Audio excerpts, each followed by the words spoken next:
Hey, welcome back to Rundell Design. So this is video 2 of a 9-part video series called Hobby to Business in 30 Days. And each video will help you towards turning your hobby into an actual business. So if you are looking for the other videos in this series, go to the playlist, which is Turn Your Hobby into a Business in 30 Days. Enjoy. Good morning and welcome to module 2. I hope you got through the first module okay. So with this module, we are talking about setting up your space. So of course, one of the most important things when setting up your business is having a space to work from. So I want you to write down on a piece of paper, where are you going to be working from? Are you going to be running your business from home? Are you going to be running it from an office or a studio outside of your home? Would you love to set up from a co-working space? Do you like to go out to cafes and work from a little cafe while you're drinking a lovely coffee and being surrounded by people? There's so many ways you can run an online business. If you're making physical products, obviously you're a bit restricted, but you can still do some of your admin stuff on your computer. If you've got a laptop, you can take it to a cafe. I used to love working from home. However, I realized something about myself, and I'm not very self-disciplined. So when I was working from home, I actually would find myself taking naps, doing dishes, putting washing on. So I was easily distracted. If you're working from home, I think it's important to have a dedicated space, preferably where you can shut the door. So you've got that physical in your mind going from home life to work life. So if you've got a spare room, amazing.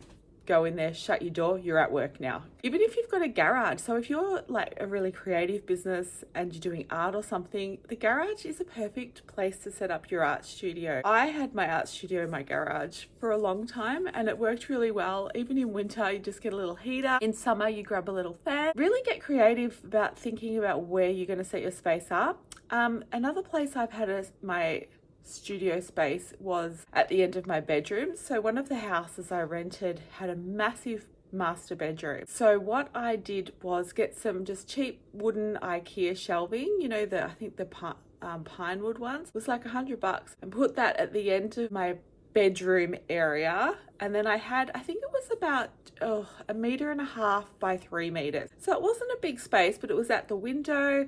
I had a little walkway to get through to that section. So it was literally like I was going to work. Even though it was still in my bedroom, it felt like a completely different space. I've also, at the very beginning, I had to just use the dining table for my workspace. So that's fine as well if that's all you've got and you haven't got any other space in your home and you want to work from home. The dining table is okay.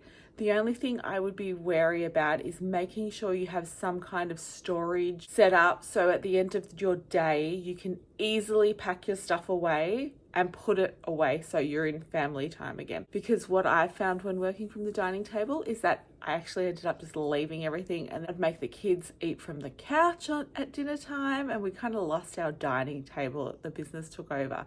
So just be really wary of the dining table and try and come up with some other options. Or if you have to use the dining table, just have really great storage. Pack up at the end of the day, easy solutions, and also set up in the morning so that you actually work on your business when you're supposed to be working on it. Like I said, the other option is maybe a co-working space. There's lots of those popping up around now. I own one on the Mornington Peninsula and it's amazing for me, realizing that actually, although I thought I liked working from home, I actually need to get myself out of the house to get my mindset in the right place. If I'm feeling tired, I can't just go and have a nap. I've got to work through it. So I have a co-working space where I have my studio set up. I have my production studio and then a little upstairs art studio, which I will be combining in the future. I've got a link in the description to my YouTube video so you can have a little look at my production studio. But have a look around your area and maybe go and check out some co-working spaces. Some just suit all budgets. I mean, we have spaces starting at $100 a month upstairs in my co-working space. So that's like $25 a week. That's pretty good. So if you've got getting out of your house as your ideal platform, then perhaps go and check out some co-working spaces, or if you've got a couple of friends, maybe you can share a space at a co-working space.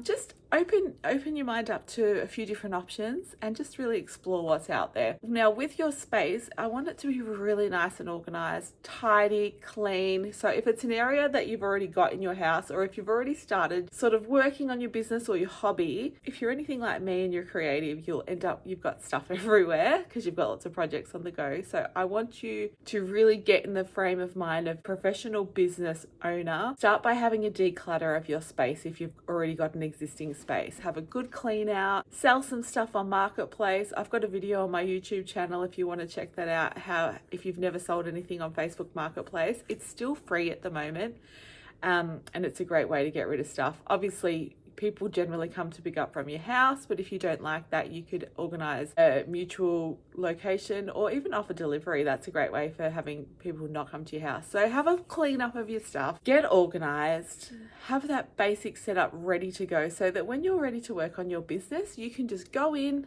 sit down and get to work. So you want it to be as simple and easy as possible. Let me know how you're going. If you need to email me, hello@rondelldesigns.com. Another thing is to get inspiration on how to set up your studio space or your workstation. Get on Pinterest and make a board. So make a studio or office inspiration board. I always do that when I'm setting up a new space, and I find it really helpful to get some ideas of how I want the space to look and go from there. Good luck setting up your space. This is an amazing step to running an actual professional business, and you've got this.